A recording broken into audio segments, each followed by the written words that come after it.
Coming up on Mountain News at 5:30, Hurricane Idalia slammed Florida's Gulf Coast. Homes and streets are underwater, trees are down, power is out, and the danger is not over. And Senator Mitch McConnell has another episode where he seems to freeze during a news conference. And enjoy the free AC because more heat is on the way. Your full forecast coming up as Mountain News at 5:30 starts now. Dedicated to Southern and Eastern Kentucky, this is WYMT Mountain News at 5:30. Good evening, I'm Steve Hensley. Hurricane Idalia, which has just been downgraded to a tropical storm in the last half hour or so, smashed into Florida as a Category 3 storm this morning, leaving behind a stretch of devastation. CBS's Anna McAllister is in Tallahassee to begin our coverage. The storm tore through Florida's Gulf Coast, its fierce winds uprooting trees and submerging homes. That building on the end down there is going to come apart. Florida's Big Bend region, south of the Panhandle, was in the bullseye, including the small town of Steinhatchee, where Connie Walden was hunkering down when a tree crashed onto her roof. Everything shook, and things that were up top started falling on the floor. The storm moved quickly, but what it left behind could be life-threatening. In Tampa, the state's third largest city, whole stretches are underwater. The flooding is unbelievable. Bayshore Boulevard is completely underwater and dangerous, and I'm seeing individuals try to still drive down it, and that's a big mistake. Hundreds of thousands lost power, and Florida officials said storm surge could rise as high as 16 feet, leaving behind a mess of dangerous debris. We're going for the drains to get some of this water out of here. The city can deal with the seaweed. In Tallahassee, the governor's wife posted pictures of the damage to the executive mansion. There's a really, ancient oak tree split in half, and part of it fell. If they do cut down the whole tree, that's just going to be more room for my kids to hit baseballs in. Moving east from Tallahassee, Idalia headed for Georgia with a treacherous wallop of wind and rain. Anna McAllister, CBS News, Tallahassee. And now, good news, there were no confirmed storm deaths in Florida, but officials do say deadly traffic incidents in 2 counties may end up being storm-related. President Biden held a news conference to discuss government response and recovery efforts for Hurricane Idalia. He says he spoke to all the governors of the states impacted by the hurricane and told them he was ready to mobilize whatever support they needed. I walked out of my office a moment ago to begin to recover from the impacts of this storm. I let each governor I spoke with know if there's anything the states need right now, I'm ready to mobilize that support of what they need. FEMA Administrator Dean Criswell will be flying down to Florida to meet with Governor Ron DeSantis and to help with recovery efforts. And you can see the radar now behind me. The storm really moving on up the East Coast now, and it's weakened quite a bit in the last few hours. Let's check in with meteorologist Cameron Aaron, who has the very latest on what the storm is up to now. Cameron?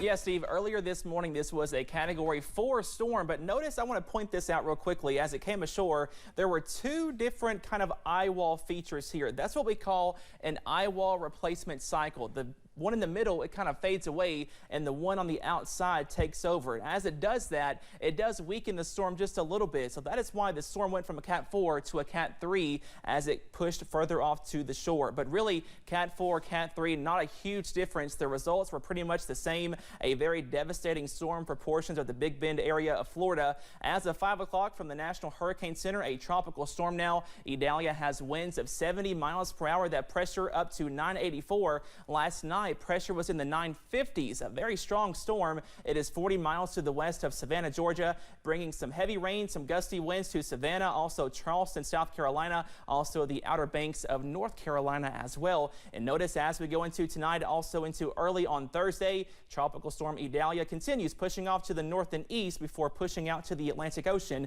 by Friday, also into the weekend as well. As we zoom out, notice our region, we are dry. This front that brought showers and storms on on Monday and Tuesday that's actually helping us today. It is steering Idalia out to sea, and that is why we are not going to be affected by this. Our big weather worry is the high pressure. We stay dry, also very cool tonight, and then the heat is back by this weekend. Those details on the way in just a few minutes. Steve?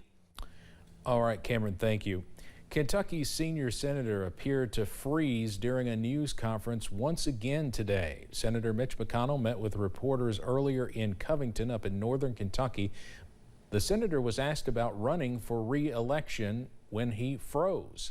After hearing about the situation, the president also gave his thoughts on the incident. Heard literally coming out. And Mitch is a friend, as you know, not a joke. We always, I know people don't believe that's the case, but we have disagreements politically, but he's a good friend. And so I'm going to try to get in touch with him later this afternoon. I don't know enough to know. Thank you. Well, you may remember Senator McConnell had the same type of episode last month where he froze at a news conference on Capitol Hill. He went silent for about 20 seconds before being escorted away from the cameras. 2 Proud Boy leaders will have to wait to learn their sentences for seditious conspiracy. Multiple sources say the judge in the case of Enrique Tarrio and Ethan Nordine, Judge Timothy Kelly, is dealing with a medical issue. He's rescheduling Nordine's hearing for Friday and Tarrio's for Tuesday. The change is affecting families of the defendants who traveled to Washington for the hearings. The men are convicted of having roles in the January 6th attack in D.C. Former GOP Congressman Mike Rogers is expected to announce a run for the Michigan Senate. His run would give Republican leaders a key recruit in a state that Democrats need to keep their narrow majority. If elected, he would fill the seat of Democratic Senator Debbie Stabenow, who is retiring at the end of next year. Democratic Representative Alyssa Slotkin is viewed as a top contender for the seat, but she has to win a primary first, which will include actor Hill Harper. 11 people on a Delta Airlines flight were hospitalized yesterday after undergoing severe turbulence. A spokesperson for the carrier says the flight from Milan had 151 passengers and 14 crew members. No word on the conditions of those who needed medical attention. The Federal Aviation Agency says the plane was roughly 40 miles away from Atlanta's Hartsfield-Jackson International Airport when the shaking started. 110 official missing person reports have been filed with the Maui Police Department in Hawaii after those devastating wildfires.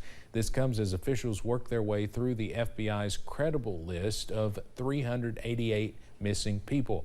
As of yesterday, more than 200 people have reportedly responded to the police's missing person email address. Authorities are asking people to share any information for those who are missing, including DNA samples, which will help with identifying remains. Coming up on Mountain News at 5:30, consumer confidence in the labor market is high, but in some cases, prices of goods and services are increasing more than people's income. We'll have some tips to help you save. And we stay dry into Labor Day weekend, but warmer. Those details coming up after this break.